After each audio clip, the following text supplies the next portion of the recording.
নিতাই ডোম বলেছিল কেউ কেউ ভালো নিয়তে আসে না। আজ সেই রাতের ঘটনা শুনবেন, আর মুম্বাইয়ের এক ভাড়া বাসায় পরপর ৩টি পরিবার কেন পালিয়ে গেছে সেটাও জানতে হলে পুরো এপিসোড শেষ পর্যন্ত শুনুন। শ্রোতা বন্ধুরা, আজকের এপিসোড ১৭৫-এ আপনাদের স্বাগত। ঘড়ির কাঁটায় ঠিক রাত ৯টা। রাত ৯টা মানেই অশরীরীর ভয়ের আসর। সেই আসর যেখানে শহরের শেষ কোলাহলটুকুও থেমে যায়, ঘরের আলোগুলো কেমন ম্লান লাগে আর বাইরের অন্ধকারটা যেন একটু বেশি ঘন হয়ে আসে। এই আসরে আমরা গল্প বলি না, আমরা ঘটনা বলি। সেই সব ঘটনা যা সত্যিকারের মানুষের জীবনে ঘটেছে, যা তারা বলেছেন কাঁপতে কাঁপতে, যা শুনলে আপনিও বুঝতে পারবেন এই পৃথিবীতে শুধু যা দেখা যায় তাই নেই। তাহলে সময় নষ্ট না করে শুরু করা যাক। ঘটনা শুরুর আগে আপনাদের কাছে আমার ছোট্ট একটি অনুরোধ। যারা এখনও অশরীরী পরিবারে যুক্ত হননি, তারা প্লিজ এখনই সাবস্ক্রাইব বাটন এবং পাশের বেল আইকন টিপে সকল নোটিফিকেশন অন করে নিন। আর যারা ইতোমধ্যে সাবস্ক্রাইব করেছেন, তারা আজকের এপিসোডে লাইক বাটনে ক্লিক করুন এবং কমেন্টে লিখুন নিতাই ডোম পার্ট 4 শুনতে প্রস্তুত, যদি আজকের আতঙ্ক সহ্য করার সাহস রাখেন। শুরু করছি আজকের এপিসোড ১৭৫-এর প্রথম ঘটনা। নদিয়ার শ্মশান ঘাটে নিতাই ডোমের সাথে ঘটে যাওয়া ভয়ঙ্কর সত্য ঘটনা, পর্ব ৪। এই ঘটনাটি আমাদের পাঠিয়েছেন মলয় বিশ্বাস। মলয়বাবু পশ্চিমবঙ্গের নদিয়া জেলার বাসিন্দা, বয়স ৪৫, পেশায় হাইস্কুলের শিক্ষক। নিতাই বনের সাথে তার পরিচয় ছেলেবেলা। পার্ট 3-এর শেষে নিতাই বলেছিল কেউ কেউ ভালো নিয়তে আসে না। সেই শেষ না হওয়া ঘটনাটাই আজ বলবো। অসংখ্য ধন্যবাদ মলয়বাবুকে এই ভয়ঙ্কর সত্য ঘটনা আমাদের সাথে ভাগ করে নেওয়ার জন্য। ঘটনাটি মলয়বাবুর ভাষায় বলছি, ঠিক যেভাবে তিনি আমাকে জানিয়েছেন সেইভাবেই আপনাদের সামনে তুলে ধরছি। যারা আগের পর্বগুলো শোনেননি তাদের জন্য একটু মনে করিয়ে দিই। পার্ট 1-এ নিতাই হরিচরণ কুণ্ডুর মৃতদেহ পোড়ানোর রাতে শ্মশান ঘাটে একটা চোখহীন অবয়ব দেখেছিল। চিতার আগুনের ভেতর থেকে তার নাম ধরে ডাক এসেছিল। পার্ট 2-তে মঞ্জুর আত্মা, 25 বছর আগে যৌতুকের জন্য হত্যা হওয়া এক মহিলার আত্মা, নিতাইয়ের গলা টিপে ধরেছিল কুয়োর পাশে। পার্ট 3-তে মঞ্জুর খুনি শ্বশুরের মৃতদেহ সেই শ্মশানে এসেছিল। মঞ্জু সাক্ষী হয়েছিল সেই পোড়ানোর।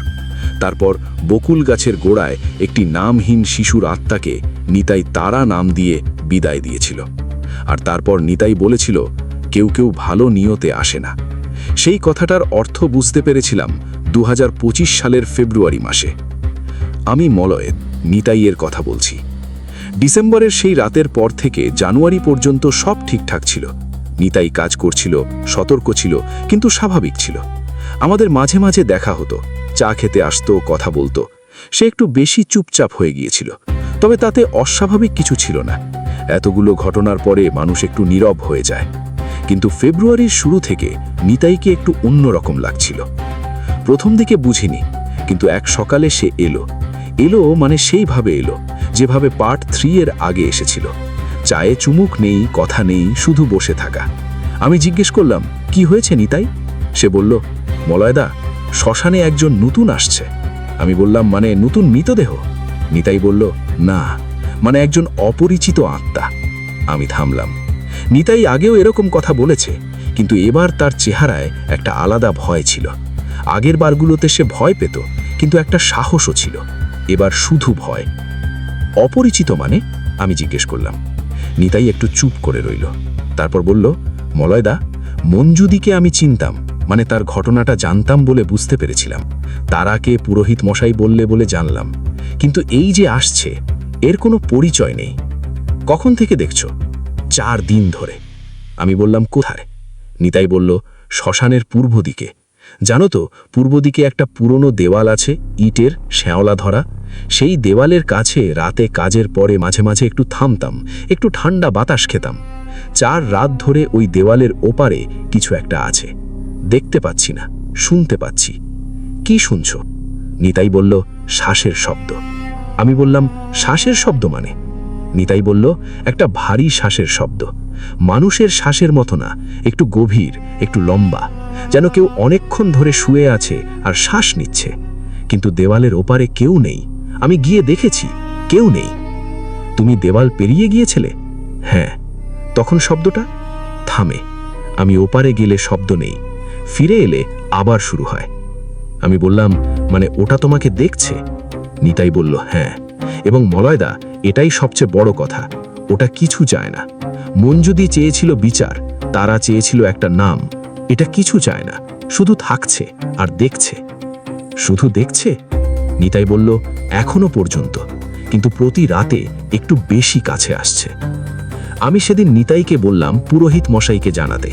নিতাই বলল, জানিয়েছে। পুরোহিত মশাই বলেছেন অপেক্ষা করতে, যদি কিছু চায় বলবে, না বললে জোর করে কিছু করতে যেও না। কিন্তু পুরোহিত মশাইয়ের কথাটা আংশিক সত্যি হলো। সপ্তম রাতে নিতাই প্রথমবার দেখতে পেল।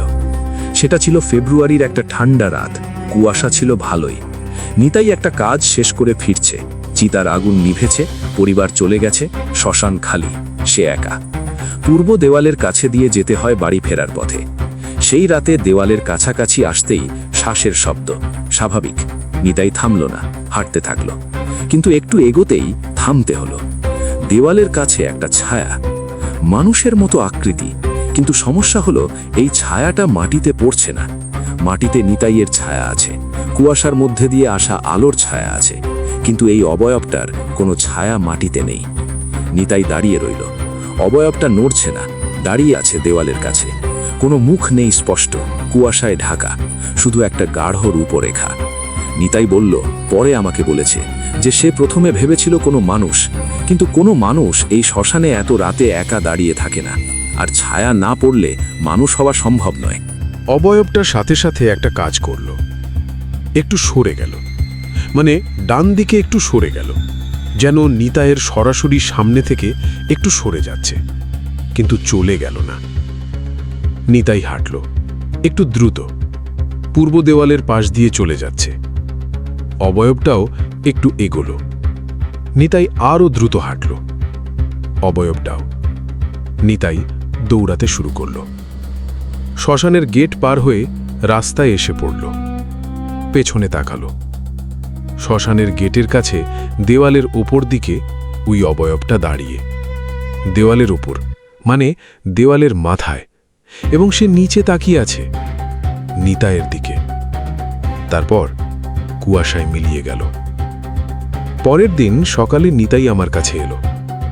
এবার চেহারাটা আরও খারাপ, ঘুম হয়নি রাতে, চোখের নিচে কালো। সে সব বলল। আমি বললাম, পুরোহিত মশাইকে বলো। নিতাই বলল, বলেছি। উনি বললেন, এই অবয়ব কোনো পরিচিত আত্মা নয়। পরিচিত আত্মা হলে শ্মশানের ভেতরেই থাকত, গেট পেরিয়ে আসত না। এটা অন্য কিছু। অন্য কিছু মানে? নিতাই বলল, পুরোহিত মশাই বলেছেন এই ধরনের আত্মা সাধারণত দুই ধরনের কাজ করায়, হয় কাউকে ক্ষতি করতে, মানে জীবিত কাউকে, না হলে কোনো জায়গায় কিছু আছে সেটা সরাতে বা আনতে। দুটোই তো বিপজ্জনক। হ্যাঁ, আর পুরোহিত মশাই আরেকটা কথা বলেছেন। কি? নিতাই একটু থামল, তারপর বলল, এই ধরনের আত্মা প্রথমে দেখায়, তারপর কাছে আসে, তারপর যোগাযোগ করার চেষ্টা করে, এবং যদি সফল না হয় তখন ভিন্ন পথ নেয়। ভিন্ন পথ মানে? নিতাই বলল, মলয়দা, এই ধরনের আত্মা যদি মানুষকে দিয়ে কাজ করাতে না পারে, তখন সে সেই মানুষের ক্ষতি করে, যাতে সেই মানুষ দুর্বল হয়, ভয় পায়, তখন সে সহজে নিয়ন্ত্রণ করতে পারে। আমি বললাম, তাহলে তুমি কি করবে? নিতাই বলল, পুরোহিত মশাই একটা কাজ বলেছেন যখন সেই অবয়ব কাছে আসবে, পালাবে না, দাঁড়িয়ে থাকবে, আর জিজ্ঞেস করবে, কি চাও? এটা করা কি নিরাপদ? নিতাই বলল, ভয় দেখিয়ে যদি কাউকে সরিয়ে দেওয়া যায় তাহলে সে জয়ী হয়, কিন্তু যদি সামনে দাঁড়িয়ে জিজ্ঞেস করা যায় তখন সে পরিষ্কার হতে বাধ্য হয়, কি চায় বলতে হয়, আর একবার পরিষ্কার হলে সেটা নিয়ে কাজ করা যায়। আমি বললাম, কিন্তু যদি সে কোনো ক্ষতিকর কাজ চায়? তখন পুরোহিত মশাই আছেন। নিতাই পরের 2 রাত অপেক্ষা করল। তৃতীয় রাতে, মানে তার প্রথম দেখার 10ম রাতে, সেই অবয়ব আবার এলো। সেই রাতে শ্মশানে কোনো কাজ ছিল না। নিতাই ইচ্ছে করেই একটু দেরি করে থাকল। পূর্ব দেওয়ালের কাছে বসে রইল। রাত বাড়ল, শ্বাসের শব্দটা এলো। নিতাই উঠে দাঁড়ালো। শব্দটা কাছ থেকে আসছে, মানে দেওয়ালের ওপাশ থেকে নয়, এবার শ্মশানের ভেতরেই। নিতাই ঘুরল, অবয়বটা পেছনে, কিন্তু এবার আরও কাছে। আগের রাতে যত কাছে ছিল তার থেকে আরও বেশি কাছে, মাত্র 5 হাত দূরে। এবং এবার একটু স্পষ্ট, মানুষের মতো উচ্চতা, কিন্তু পা মাটিতে নেই, একটু ভাসছে। মাথা আছে, কাঁধ আছে, শরীর আছে, কিন্তু মুখে কোনো বিবরণ নেই। শুধু একটা গাঢ় ঘন অন্ধকারের মতো মুখের আকৃতি, আর সেই মুখ থেকে সেই শ্বাসের শব্দ আসছে। নিতাই পালায়নি, সে দাঁড়িয়ে রইল, কলেমা পড়তে থাকলো মনে মনে। আর মুখে জিজ্ঞেস করল, গলা কাঁপছিল, কিন্তু জিজ্ঞেস করল, কি চাও? অবয়বটা নড়ল না। নিতাই আবার বলল, আমি 2 জগতের মাঝখানে আছি। তুমি এখানে এসেছো কারণ তোমার কিছু দরকার। বলো, কি দরকার? কয়েক মুহূর্ত কিছু হলো না। তারপর সেই শ্বাসের শব্দটা বদলে গেল, একটা কথার মতো হলো, অস্পষ্ট, গভীর, কিন্তু কথা। নিতাই বলেছে সেই কথাটা সে বাংলায় শুনেছিল, এবং কথাটা ছিল, আমার ছেলেকে সরিয়ে দাও। নিতাই বলল, কোথা থেকে সরাতে হবে? অবয়বটা একটু সরল বাঁ দিকে, তারপর সেই দিকে একটা ইশারার মতো হলো। নিতাই সেই দিকে তাকালো, পূর্ব দেওয়াল। নিতাই বলল, দেওয়ালের কাছে কিছু আছে? অবয়বটা আর কিছু বলল না, কিন্তু সেই শ্বাসের শব্দটা একটু বাড়ল, যেন সায় দিচ্ছে। তারপর অবয়বটা মিলিয়ে গেল। নিতাই সেই রাতে পূর্ব দেওয়ালের কাছে গেল না, অপেক্ষা করে ভোর হওয়ার একটু আগে শ্মশান ছেড়ে বেরিয়ে এলো। পরের দিন আমার কাছে এসে সব বলল। আমি বললাম, আমরা পুরোহিত মশাইকে নিয়ে দেওয়ালটা দেখতে যাব। পুরোহিত মশাই রাজি হলেন। পরের দিন বিকেলে আমরা 3 জন গেলাম। পূর্ব দেওয়ালটা দেখলাম, পুরনো ইটের দেওয়াল, শ্যাওলা ধরা। নিতাই বলেছিল, দেওয়ালের কাছে ঘাস একটু বেশি, একটু আলাদা। পুরোহিত মশাই দেওয়ালের কাছে গেলেন, একটু দাঁড়ালেন, তারপর বললেন, দেওয়ালের গায়ে একটা ইট আলাদা। আমরা দেখলাম, সত্যি দেওয়ালের নিচের দিকে একটা ইট বাকি ইটের থেকে একটু আলাদা রঙের, একটু ভেতরে ঠেলা। পুরোহিত মশাই বললেন, এটা পরে রাখা হয়েছে, অনেক পরে। নিতাই বলল, এর পেছনে কিছু আছে? পুরোহিত মশাই বললেন, হ্যাঁ, ভেতরে কিছু আছে। নিতাই বলল, কি আছে? পুরোহিত মশাই কিছু পড়লেন, তারপর বললেন, এখানে কোনো একটা জিনিস আটকানো আছে, কোনো বস্তু, তাবিজের মতো কিছু হতে পারে, বা কোনো জিনিস। এটা আটকানো বলেই সেই আত্মা যেতে পারছে না। এই জিনিসটা দিয়ে তাকে এখানে বেঁধে রাখা হয়েছে। আমি বললাম, কে বেঁধে রেখেছে? পুরোহিত মশাই বললেন, তার ছেলে। নিতাই বলল, সেই অবয়বটা বলেছিল, আমার ছেলেকে সরিয়ে দাও, মানে এই জিনিসটা সরাতে চায়, তাই না? পুরোহিত মশাই বললেন, হ্যাঁ, কিন্তু ছেলেকে সরাতে বলেছে, মানে এই জিনিসটা সরাতে নয়, মানে সেই ছেলেকে সরাতে যে এটা রেখে গেছে। আমি আর নিতাই দুজনেই থমকে গেলাম। পুরোহিত মশাই বললেন, এই আত্মা তার ছেলের ক্ষতি চায়। ছেলে কোনো কারণে এখানে এই জিনিস রেখেছে বাবার আত্মাকে আটকে রাখতে। হয়তো বাবা মরার আগে ছেলের সাথে কোনো বিষয়ে বিরোধ ছিল, হয়তো কোনো কারণে ছেলে চায় বাবার আত্মা মুক্ত না হোক, আর বাবার আত্মা চাইছে ছেলেকে শাস্তি দিতে। নিতাই বলল, তাহলে এটা সাহায্য করার ঘটনা নয়? পুরোহিত মশাই বললেন, না, এটা প্রতিশোধের ঘটনা। সেই আত্মা তোমাকে ব্যবহার করতে চায়, তোমার হাত দিয়ে সেই ছেলের ক্ষতি করতে চায়। নিতাই একটু চুপ করে রইল, তারপর বলল, এটা করা যাবে না। পুরোহিত মশাই বললেন, না, করা যাবে না। তাহলে? পুরোহিত মশাই বললেন, এই ইঁটটা সরাতে হবে, ভেতরে যা আছে বের করে পবিত্র করতে হবে, তাহলে আত্মা মুক্ত হবে। মুক্ত হলে সে হয়তো শান্ত হবে, আর ছেলের ক্ষতি করার জন্য আর কাউকে দরকার হবে না। কিন্তু এই আত্মা তো ছেলের ক্ষতি চায়। পুরোহিত মশাই বললেন, আটকে থাকলে সে ক্রোধে জ্বলছে, মুক্ত হলে সেই ক্রোধ কতটা থাকে বলা যায় না, আবার নাও থাকতে পারে। কিন্তু এই অবস্থায় রাখা যাবে না। আত্মা আটকে থাকলে শ্মশান অশুদ্ধ হয়। নিতাই রাজি হল। পুরোহিত মশাই কিছু পড়লেন, তারপর নিতাইকে বললেন ইটটা সরাতে। নিতাই দেওয়ালের কাছে গেল, সেই আলগা ইটে হাত দিল। ইটটা সরাতেই একটা ঠান্ডা বাতাস বেরোল। ছোট একটা খোলা জায়গা, ইটের পেছনে গর্তের মতো। সেই গর্তে একটা কাপড়ে মোড়ানো কিছু। পুরোহিত মশাই বললেন, নিতাই, তুমি হাত দিও না, আমি নেব। পুরোহিত মশাই নিজে এগিয়ে গেলেন, সেই মোড়ানো জিনিসটা বের করলেন, খুললেন। ভেতরে একটা ছোট তাম্র ফলক, তাতে কিছু লেখা, আর তার সাথে একটা সুতো, কালো।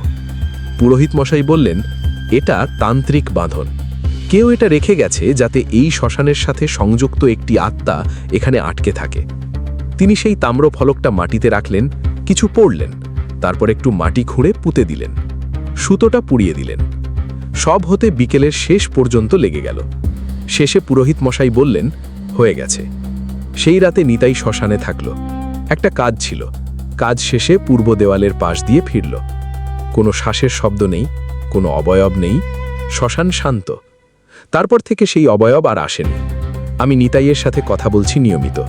সে বলেছে, রাতে কাজ করতে এখনো ভয় লাগে, সতর্ক থাকে, কিন্তু সেই বিশেষ ভয়টা, সেই ভারী শ্বাসের ভয়, সেটা নেই।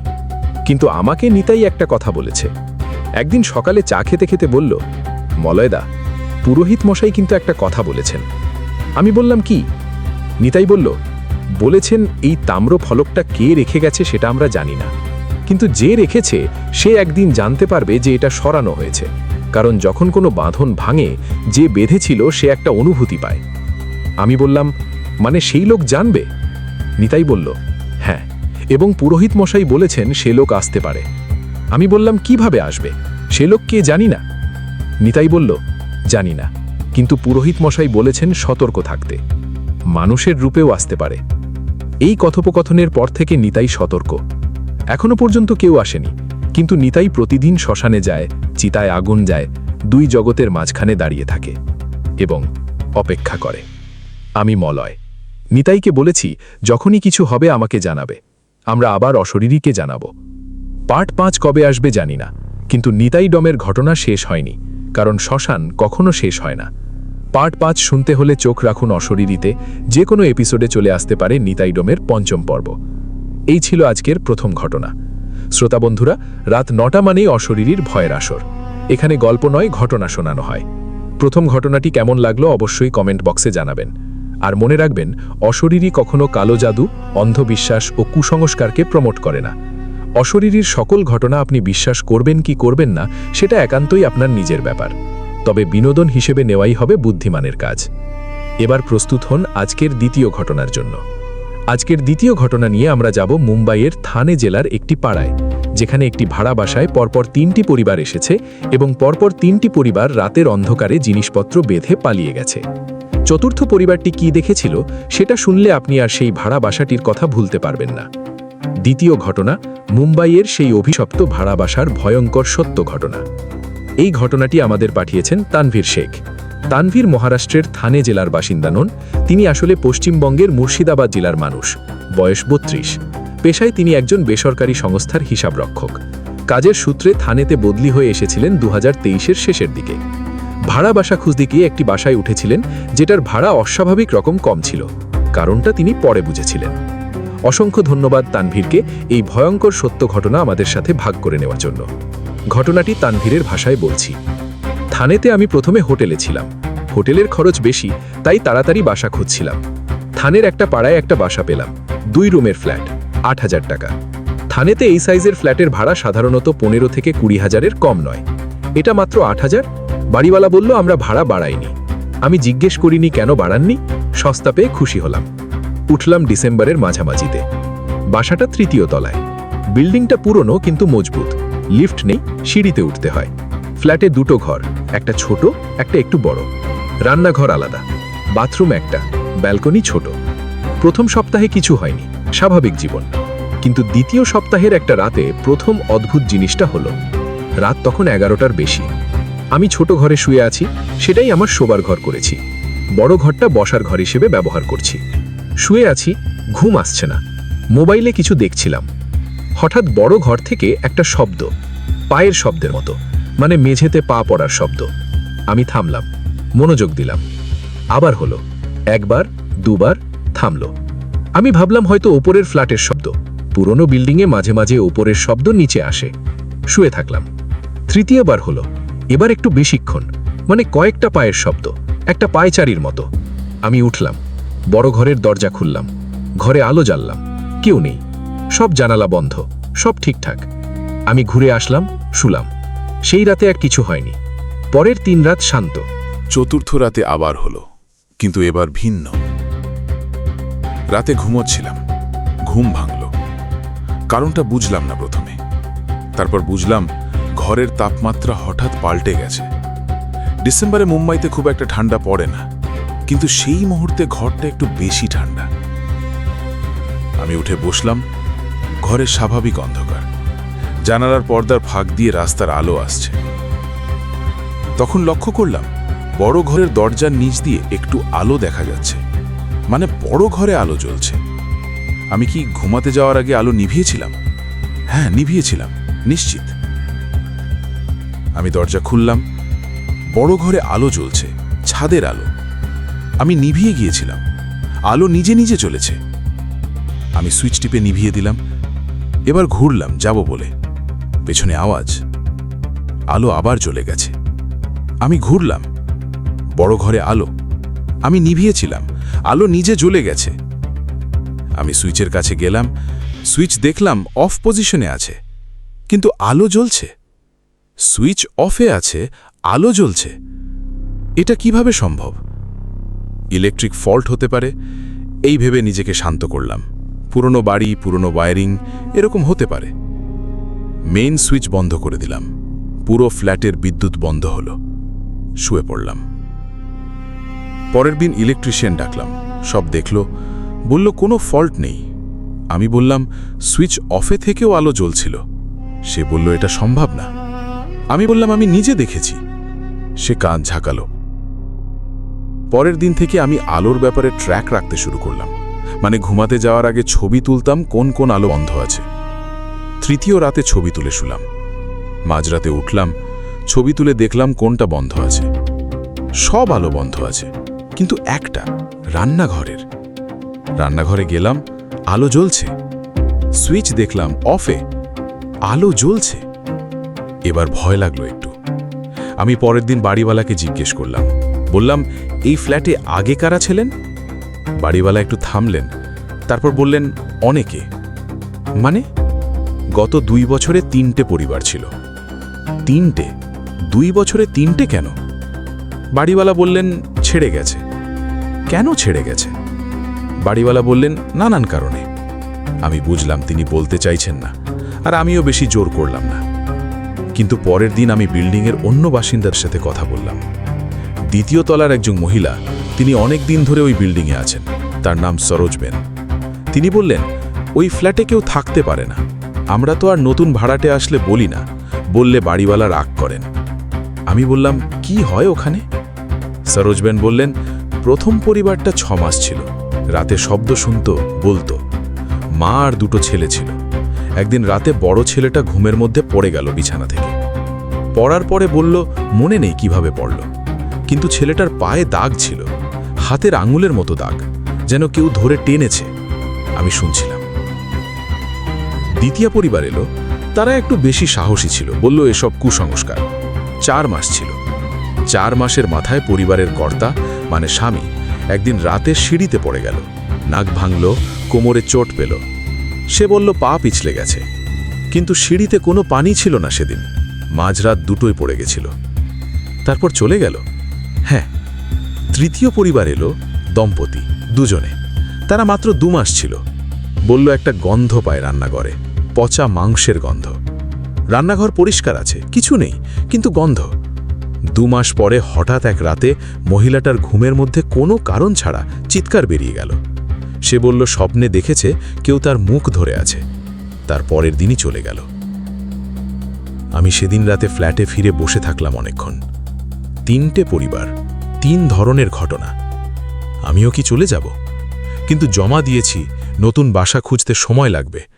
আর মনের ভেতরে একটা অদ্ভুত জেদও কাজ করছিল। এটা কি সত্যিই কিছু, নাকি পুরনো বাড়ির স্বাভাবিক সমস্যা? পরের সপ্তাহে যা হলো সেটা বললে স্বাভাবিক সমস্যার কথা আর মনে থাকবে না। সেই রাতটা ছিল জানুয়ারির শুরু। রাতে খেয়ে দিয়ে শুয়ে পড়েছি, মোবাইলে কিছু দেখছি, বাইরে চুপচাপ। তখন রান্নাঘর থেকে একটা আওয়াজ এলো, পানির আওয়াজ, মানে কলের পানি পড়ার শব্দ। কিন্তু রান্নাঘরের কল বন্ধ, আমি নিজে বন্ধ করে এসছি। আমি উঠলাম, রান্নাঘরের দরজা খুললাম, কল থেকে পানি পড়ছে। আমি এগিয়ে গেলাম, কল বন্ধ করতে হাত দিলাম, কল ঘোরাতে গেলাম এবং তখন আমার হাত কাঁপল। কারণ কলটার নিচে বেসিনে পানি পড়ছে, কিন্তু পানির রং স্বাভাবিক নয়, পানিটা একটু লালচে। আমি হাত সরিয়ে নিলাম, তাকিয়ে রইলাম, পানি পড়ছে আর বেসিনে লালচে পানি জমছে। আমি কল বন্ধ করলাম, পানি বন্ধ হলো। বেসিনে জমে থাকা পানির দিকে তাকালাম। কিছুক্ষণ পরে পানির রং স্বাভাবিক হয়ে গেল, স্বচ্ছ। আমি হাত দিলাম, সাধারণ পানি, কিন্তু কয়েক সেকেন্ড আগে লালচে ছিল। আমি রান্নাঘর থেকে বেরিয়ে এলাম, ঘরে গেলাম, শুলাম, কিন্তু ঘুম এলো না। পরের দিন কলের পানি পরীক্ষা করলাম, স্বাভাবিক, রং নেই। তারপর থেকে আমি প্রতি রাতে আলো নেভানোর আগে রান্নাঘর চেক করতাম। 3 রাত কিছু হয়নি, চতুর্থ রাতে হলো, এবং এটাই ছিল সবচেয়ে বড় ঘটনা। রাত তখন 1টা, আমি ঘুমিয়ে গিয়েছিলাম। হঠাৎ ঘুম ভাঙল। ঘরে স্বাভাবিক অন্ধকার, কিন্তু ঘুম ভাঙার কারণটা বুঝলাম না। তারপর বুঝলাম, কেউ আমার পা ধরেছে। বিছানায় শুয়ে আছি, পায়ের দিকে কেউ, একটা ঠান্ডা চাপা আঙুলের স্পর্শ। আমি সোজা হয়ে বসলাম, বিছানার পায়ের দিকে তাকালাম। রাস্তার আলোয় একটু আলো আসছে ঘরে।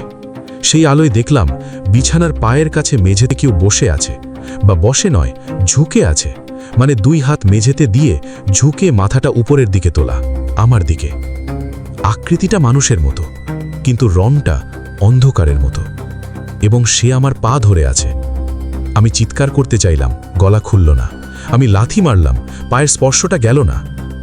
আমি সেকেন্ড 2 স্থির হয়ে থাকলাম। আর তখন মনের ভেতর থেকে কোথা থেকে যেন একটা কথা এলো, এটা তোমার পা পেয়েছে, কিন্তু তুমি এখনো বসে আছো, মানে এটা এখনো তোমাকে সরাতে পারেনি। আমি ঘরের আলোর দিকে হাত বাড়ালাম, সুইচবোর্ড মাথার পাশে। আলো জ্বাললাম, আলো জ্বলল, ঘর আলো হয়ে গেল। বিছানার পায়ের দিকে তাকালাম, কেউ নেই, কিন্তু আমার পায়ে, বাঁ পায়ের গোড়ালিতে একটা দাগ। সরোজবেন বলেছিলেন, প্রথম পরিবারের বড় ছেলের পায়ে হাতের আঙুলের মতো দাগ ছিল। আমার পায়েও সেই রকম দাগ, 4টে আঙুলের ছাপ। আমি সেই রাতেই সিদ্ধান্ত নিলাম, আমি এই বাসা ছেড়ে দেব। কিন্তু সেই রাতটা পার করতে হবে। আমি আলো জ্বালিয়ে বসে থাকলাম। ভোর হওয়ার আগ পর্যন্ত একটু ঘুমাইনি। ভোর হলে একটু ঘুমালাম, আলো জ্বালিয়ে। পরের দিন আমি একটু খোঁজ নিলাম, সরোজবেনের কাছে নয়, অন্য জায়গায়। বিল্ডিংয়ের পুরনো বাসিন্দাদের মধ্যে একজন ছিলেন, প্রায় কেউ কথা বলেন না তার সাথে, কিন্তু তিনি সবচেয়ে দীর্ঘদিন এই বিল্ডিংয়ে আছেন। নাম যশবন্ত ভাই। তার বয়স 70-এর কাছাকাছি। আমি তার দরজায় গেলাম। তিনি আমাকে ভেতরে ডাকলেন, চা দিলেন। আমি জিজ্ঞেস করলাম, 3য় তলার সেই ফ্ল্যাটটা নিয়ে আপনি কিছু জানেন? যশবন্ত ভাই চায়ে চুমুক দিলেন, কিছু বললেন না। আমি আবার বললাম, আমি ওখানে থাকছি, আমার জানা দরকার। যশবন্ত ভাই বললেন, আপনি মুসলমান? আমি একটু অবাক হলাম, বললাম, হ্যাঁ। তিনি বললেন, তাহলে পরের ভাড়া দেওয়ার আগেই ছেড়ে দিন। আমি বললাম, কেন? তিনি বললেন, বছর 15 আগে ওই ফ্ল্যাটে একটা পরিবার ছিল, হিন্দু পরিবার, বাবা, মা আর এক মেয়ে। মেয়েটার বয়স ছিল 22। মেয়েটার নাম ছিল বিমলা। তারপর যশবন্ত ভাই বললেন, বিমলা একটা ছেলেকে ভালোবাসত। বাড়ির লোক রাজি ছিল না। ছেলেটা অন্য সম্প্রদায়ের ছিল বলে নয়, ছেলেটার চরিত্র ভালো ছিল না বলে। সত্যিই ভালো ছিল না, কিন্তু বিমলা শুনত না। আমি অপেক্ষা করলাম। একদিন রাতে ওই ফ্ল্যাটে রান্নাঘরে বিমলাকে মৃত পাওয়া গেল। পুলিশ এলো, তদন্ত হলো, আত্মহত্যা বলা হলো। কিন্তু যশবন্ত ভাই বললেন, আমি ওই বিল্ডিংয়ে ছিলাম। সেই রাতে কথা কাটাকাটির আওয়াজ পেয়েছিলাম। একজনের গলা বিমলার, আর একজনের গলা, কিন্তু সেটা বিমলার পরিবারের কেউ নয়, অপরিচিত। মানে কেউ এসেছিল? হ্যাঁ, কিন্তু কিভাবে ঢুকলো কেউ দেখেনি। পুলিশ তদন্ত করল, কিছু পেল না, আত্মহত্যাই বলা হলো। তারপর বিমলার পরিবার ওই ফ্ল্যাট ছেড়ে চলে গেল। তারপর থেকে ওই ফ্ল্যাটে এরকম ঘটনা শুরু হয়েছে। আমি বললাম, বিমলা কি শান্তিতে যায়নি?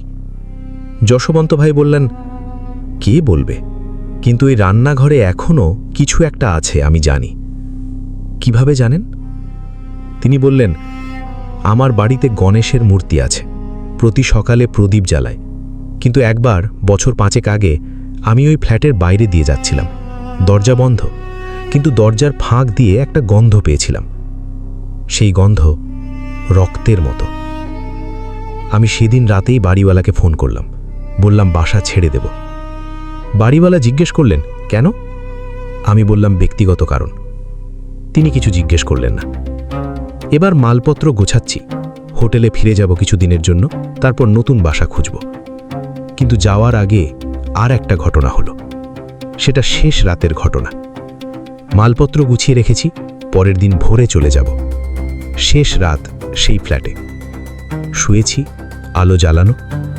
মাঝরাতে ঘুম ভাঙল। এবার পা ধরেনি, এবার অন্য কিছু। রান্নাঘর থেকে একটা আওয়াজ, কিন্তু এবার পায়ের শব্দ নয়, কলের শব্দ নয়, একটা কান্নার আওয়াজ, মহিলার কান্নার মতো, ধীর, থেমে থেমে। আমি উঠলাম না, শুয়ে থাকলাম। কান্নার আওয়াজটা কিছুক্ষণ চলল, তারপর থামল। তারপর রান্নাঘর থেকে আমার শোবার ঘরের দরজার দিকে পায়ের শব্দ এলো। দরজার সামনে থামল। আমি চোখ বন্ধ করলাম, কলেমা পড়তে শুরু করলাম। দরজায় একটা আঘাত, একটাই, কিন্তু আস্তে। আমি পড়তে থাকলাম। দ্বিতীয় আঘাত নেই। কিছুক্ষণ পরে সব শান্ত। ভোরে উঠলাম, রান্নাঘরে গেলাম, কারণ রান্নাঘরে যাওয়া দরকার ছিল। সব স্বাভাবিক, কিন্তু বেসিনে একটা ছোট দাগ, লালচে, একটাই আঙ্গুলের দাগ, বেসিনের পাথরে। আমি সেই দিন সকালে বেরিয়ে গেলাম, হোটেলে উঠলাম। এখন সেই ফ্ল্যাটে নেই, নিরাপদ আছি।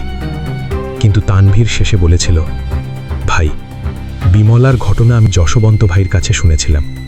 তার কথা শুনে মনে হয়েছিল বিমলা আত্মহত্যা করেনি।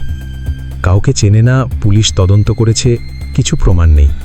কিন্তু সেই রাতে রান্নাঘরে কি হয়েছিল সেটা বিমলা জানে, আর যে করেছিল সেও জানে। কিন্তু সত্যি এখনো বের হয়নি। আর যতদিন সত্যি বেরোবে না, ততদিন সে ওই রান্নাঘরে আছে।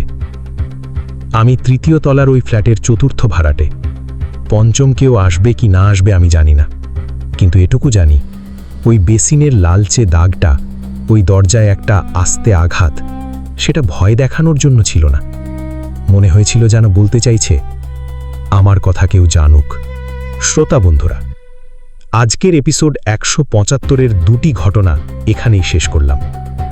নদিয়ার সেই শ্মশান ঘাটে নিতাই ডোম প্রতিদিন যায়, প্রতিদিন 2 জগতের মাঝখানে দাঁড়িয়ে থাকে। পার্ট 4-এর সেই অজানা আত্মা গেছে, কিন্তু যে তাম্রফলক রেখে গিয়েছিল সেই মানুষ একদিন আসতে পারে। নিতাই সেই অপেক্ষায় আছে। আর মুম্বাইয়ের থানের সেই 3য় তলার ফ্ল্যাট, সেই রান্নাঘর, সেই বেসিনে লালচে দাগ, বিমলা এখনো আছে, কারণ সত্যি এখনো বের হয়নি। কিছু আত্মা শান্তির জন্য থাকে, কিছু আত্মা সাহায্যের জন্য থাকে, আর কিছু আত্মা শুধু সাক্ষী হওয়ার জন্য থাকে। যতদিন কেউ তাদের সত্যিটুকু বলবে না, ততদিন তারা থাকবে। দরজায় একবার আঘাত করবে, বেসিনে একটা দাগ রেখে যাবে। যদি এরকম কোনো অভিজ্ঞতা আপনার বা আপনার পরিচিত কারোর জীবনে ঘটে থাকে, তাহলে আমাদের সাথে শেয়ার করুন। আমাদের ইমেল oshoriri@gmail.com। আপনার পরিচয় সম্পূর্ণ গোপন রাখার প্রতিশ্রুতি দিচ্ছি। মনে রাখবেন, অশরীরী কখনো কালো জাদু, অন্ধবিশ্বাস ও কুসংস্কারকে প্রমোট করে না। অশরীরীর সকল ঘটনা আপনি বিশ্বাস করবেন কি করবেন না, সেটা একান্তই আপনার নিজের ব্যাপার। তবে বিনোদন হিসেবে নেওয়াই হবে বুদ্ধিমানের কাজ। আজকের এপিসোড কেমন লাগলো কমেন্ট বক্সে জানাতে ভুলবেন না। লাইক দিন, আপনার প্রিয়জনের সাথে শেয়ার করুন। যারা এখনও সাবস্ক্রাইব করেননি প্লিজ এক্ষুনি সাবস্ক্রাইব করুন এবং পাশের বেল আইকন অন করুন। মনে রাখবেন, রাত 9টা মানেই অশরীরীর ভয়ের আসর। এই আসর থেকে বের হওয়ার পথ নেই, কারণ ভয় যতক্ষণ আছে অশরীরী ততক্ষণ আছে। আগামী নতুন এপিসোডে সম্পূর্ণ নতুন ভয়ঙ্কর সত্য ঘটনা নিয়ে হাজির হব। সে পর্যন্ত ভালো থাকুন, সুস্থ থাকুন, সুন্দর থাকুন, নিরাপদে থাকুন। ভাড়া বাসা দেখার সময় একটু জিজ্ঞেস করুন আগের ভাড়াটে কতদিন ছিল, কেন গেছে। আর শ্মশানের পাশ দিয়ে যেতে হলে পূর্ব দেওয়ালের কাছে থামবেন না। শুভরাত্রি।